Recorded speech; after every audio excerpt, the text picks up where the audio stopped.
Magandang hapon po sa inyong lahat. ADG John, magandang tanghali sa iyo. At magandang tanghali din sa iyo, Nina. Happy Monday! It's a Monday at syempre pag Lunes kasama po natin, syempre walang iba kundi si ADG John Malaya. At tamang-tama nandito ka ngayon dahil yung balita po natin, itong latest incident na naman tungkol sa West Philippine Sea, yung ating pong mga mangingisda. No, kumusta na po sila ngayon?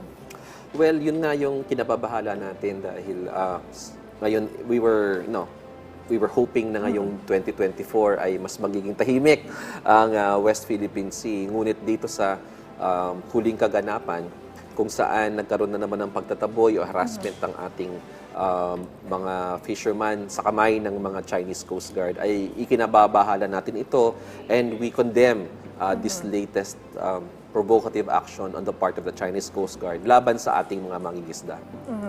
Yung mga mangingisda naman po natin ay nakauwi na at nasa mabuti namang kalagayan. Wala naman po bang nasaktan dahil sa incidenting ito? Yes, karamihan naman sa kanila ay nakauwi na, no? And nagpapasalamat po tayo doon sa kumuha ng video, no? Kasi kung wala doon sa videong 'yon, hindi natin makikita, hindi makikita ng taong bayan yung mga kaganapan doon, no, na sila ay pinipigilan, naglabas ng inflatable boats yung Chinese Coast Guard, at yung mga kanilang yung shells, no, o yung Binalik ba?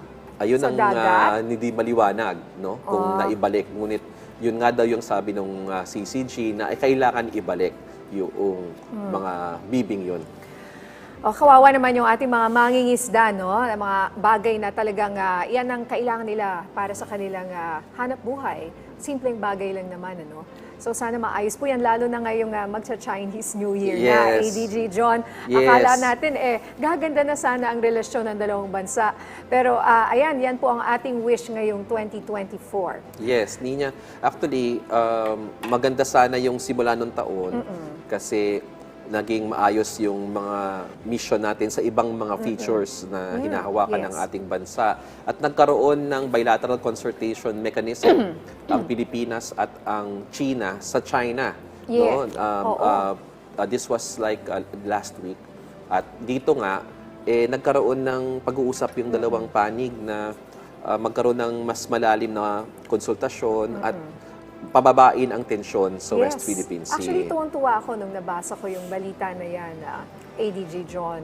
So, but with this incident, papaano kaya natin na maibabalik sa ganong klase ng diplomasya pag ganito naman ang ginagawa nila sa ating mga kawawang mga mangingisda? Yes.